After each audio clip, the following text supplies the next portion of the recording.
Hello everyone, কি খবৰ আপোনালোকৰ আশা কৰো আপোনালোক সকলো ঠিকে আছে বহুত বেছি হেপি হৈ আছে মই খানি আপোনালোক সকলোকে স্বাগতম জনাইছো অন্য এটা নতুন ভিডিঅলৈ আৰু আজি ভিডিঅটো ষ্টাৰ্ট কৰিছো একদম পথাৰৰ পৰা আৰু পথাৰলৈ আহিছিলো ভাবিলো এটা ব্লগ ষ্টাৰ্ট কৰি দিও আপোনালোককো দেখাই দিও মই আসলতে ববক চাহ দিবলৈ আহিছিলো পথাৰত আৰু ইনে পথাৰলৈ আহিবলৈ ভাল লাগে এহে আহিছিলো আৰু আমি এতিয়া চাহ দিলো চাহ খালো আৰু আমাৰ জুনাকলে চাহ ইমান কতৈছো খজা বৰমা আৰু হোফালে ববয়ে খুৰি এদাই আছে ধান্দাই আছে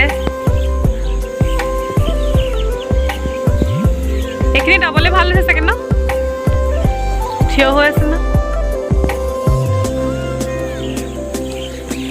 গুছিয়া আৰু হৌটো জনাক চাও খুৰাকৰ লগত কিমান দূৰ গৈছেগে ই যে কিমান ফূৰ্তি পাইছে পথাৰলৈ আহিবলৈ পায় আৰু সঁচাকৈ ভালো লাগিছে মোৰো ভাল লাগিছে সেইকাৰণে ভাবিলো আপোনালোককো অকণমান দেখাই দিওঁ চাও পথাৰৰ পৰিৱেশটো চাও সৌফালে ডাউনি দাই আছে ডাঙৰি আনিছে আমাৰো ডাঙৰি আনিছে মানুহে মই ভাত চাত দি আহিলো আৰু এতিয়া পথাৰলৈ আহিছিলো আজনাক গৈছেগে গুচি আহা এইবিলাক সব ধান এইখিনি ডাবলে আছে সেইফালে ববহতে দাই আছে আমাৰ সেইফালে আছেগে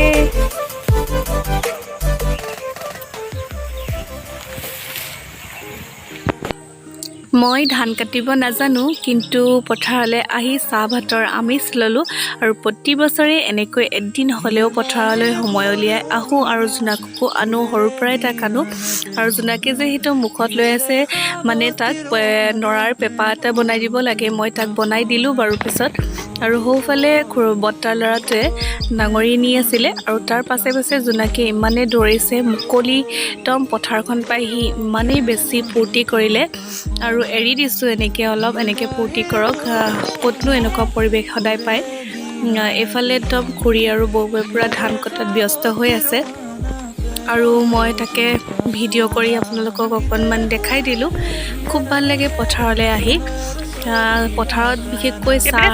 আৰু ভাত খোৱাৰ যিটো জুতি সঁচাকৈ বহুত বেছি ভাল লাগে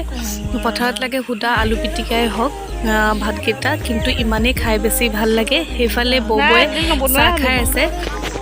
আৰু এতিয়া আমি চাহ ভাত সকলো খালো খাই এতিয়া ঘৰলৈ যাবলৈ লৈছো কিন্তু কি হ'ল জুনাকে একদম পথাৰৰ পৰা নাযায় সি কান্দিছে কৈছে যে মই আহিছিলোহে ইমান সোনকালে আকৌ যাবলৈ হ'লেই কিন্তু এতিয়া আৰু বহুত দেৰি থাকিলো এতিয়া ঘৰলৈ যাওঁ আৰু তাকো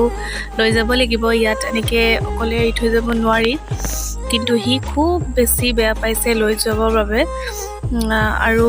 ইমান ধুনীয়া এটা পৰিৱেশ চাওকচোন একদম ধানবিলাক ধুনীয়াকৈ পকি আছে সঁচাকৈ বহুত বেছি ভাল লাগে আৰু ল'ৰা ছোৱালীকো এনেকুৱা এটা পৰিৱেশ দিব লাগে কেতিয়াবা সময় সুবিধা পালে এনেকুৱা সুবিধা পালে মাজে সময়ে যিহেতুকে জোনাকৰো স্কুল বন্ধ আছিলে সেইকাৰণে মই তাক লৈ আহিলোঁ ক'তনো এনেকুৱা পৰিৱেশ সদায় পায়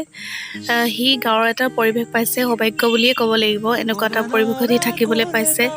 আৰু মানে আহিবলৈ আজিৰ ভিডিঅ'টো তিনি এটা সৰু ব্লগ আছিলে যেহেতুকে মই পথাৰলৈ আহিছিলোঁ আৰু ভাবিলোঁ আপোনালোককো অকণমান পথাৰৰ আমেজ দিওঁ সেয়েহে মই ভিডিঅ' কৰি আপোনালোকলৈ আনিলোঁ গতিকে মোৰ ভিডিঅ'টো চাব আৰু কেনেকুৱা পালে জনাবলৈ নেপাহৰিব আৰু যদি চাই ভাল পালে তেতিয়াহ'লে নিশ্চয় লাইক এটা কৰিব কমেণ্ট কৰিব পাৰিলে শ্বেয়াৰ কৰিব আৰু মোৰ চেনেলটো ছাবস্ক্ৰাইব কৰি দিব তেতিয়াহ'লে আজিলৈ আহিছোঁ আকৌ লগ পাম অন্য এটা নতুন ভিডিঅ'ৰ সৈতে পাই